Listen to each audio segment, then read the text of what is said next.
का जी का करता नहीं फोन चलाओ तो नहीं दिखाई नहीं के दे। का बात बा स्वेटर तो बड़ा अच्छा लागता।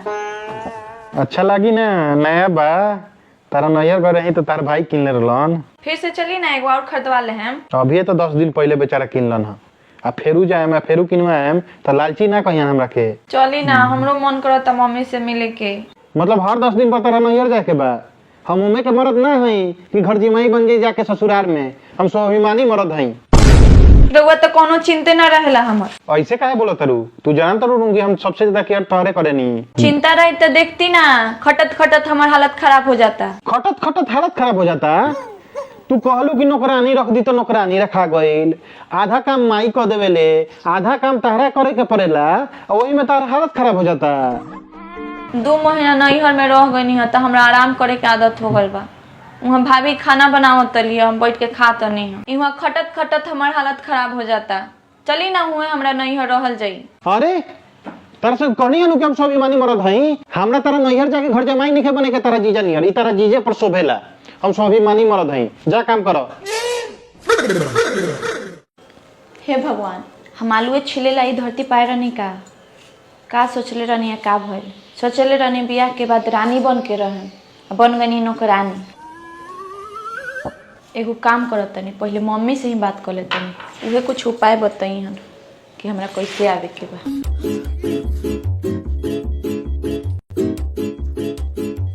हेलो हाँ माँ प्रणाम। खुश रह बेटा।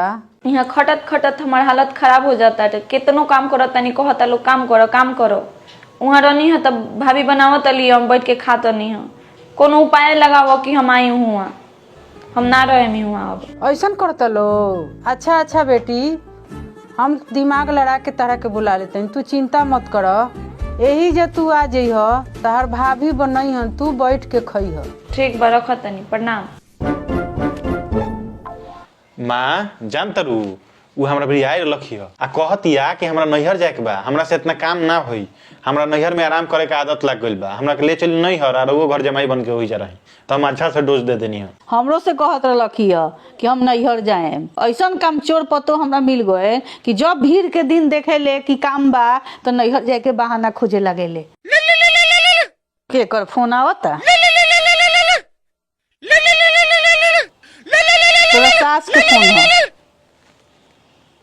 हेलो हाँ समझिनी गोर लगतानी खुश रही काहे कोहरा तानी। हाँ समझिनी बहुत ज्यादा तबीयत खराब बा हमरा नहीं लागत कि हम जिए।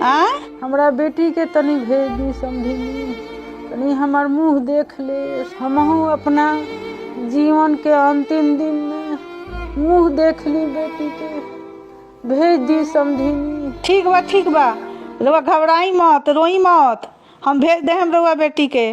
काल तो ना भेजेम काल हमरा घर के मान हो परसों भेज दे हम। अच्छा ठीक बा गोर लागतानी। का कहतली ह कहतरी कि हमकर तबीयत बहुत जोर खराब बा कि हम मरे वाला बानी हमरा बेटी के भेज दी अपना बेटी से हम भेंट कर ली का जाने कब मर जाए। हां मरे वाला परी मम्मी जी हमरा के इतना माने ली हम दुख के घरे में उनका भीड़ नहीं खी हम जाता नहीं पहले हम देख के आवता नहीं ओकर बाद परसों उनका के लेके जाए। ठीक बा जा देख के आव तू तब परसों उनका के भेज दिए।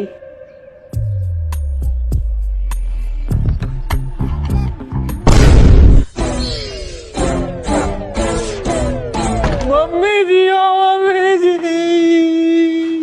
ई का हो गइले मम्मी जी हमरा के छोड़ के चल गई नी जाए से पहले कम से कम दामाद भी कॉल तो कर देवे के चाहत रहे रहुआ।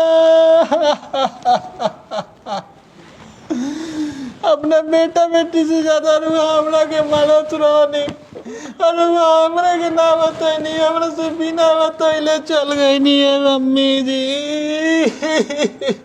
बहुत गलत भइल बउआ बहुत गलत कइनी है मम्मी जी बहुत गलत भइल बउआ लेकिन रोत काहे तू क्या हो? अरे हम अपना मौसी ही आयल बानी। तो मम्मी जी कहाँ बड़ी? ऊपर बारी। ऊपर चल गई। ए मर्दे ऊपर ना छत पर। छत पर बड़ी? हाँ छत पर बारी। बे मरते तेरे तू हमरा कहीं रुआ दिलो बिना मतलब के तू तो हूँ मैं डिस्टर्ब कैलक।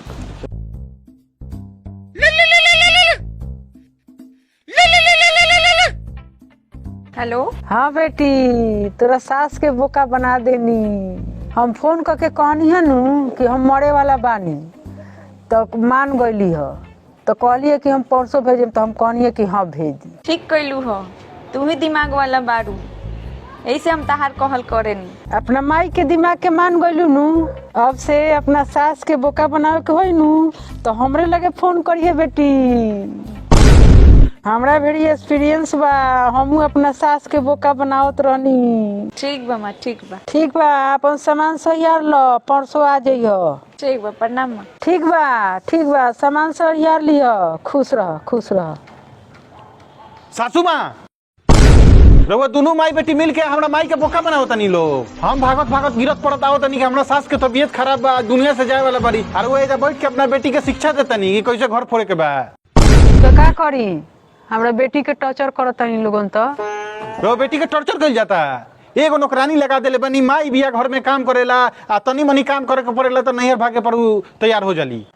अतने शौक बा अपने बेटी के रखे के तो ठीक बा, हम पहुंचा दे तनी, जीवन भर अपना बेटी के रखी लोग, हम अपना माई भी रहे। देखो तनी कि कितना रुआ लोग के रखे के बुता बेटी के। अब बीमारी के बहाना बनाओ तनी, कहियो एंग होई भेड़िया या कहियो साचे के भेड़िया आ जाइनु तो केहू ना आई।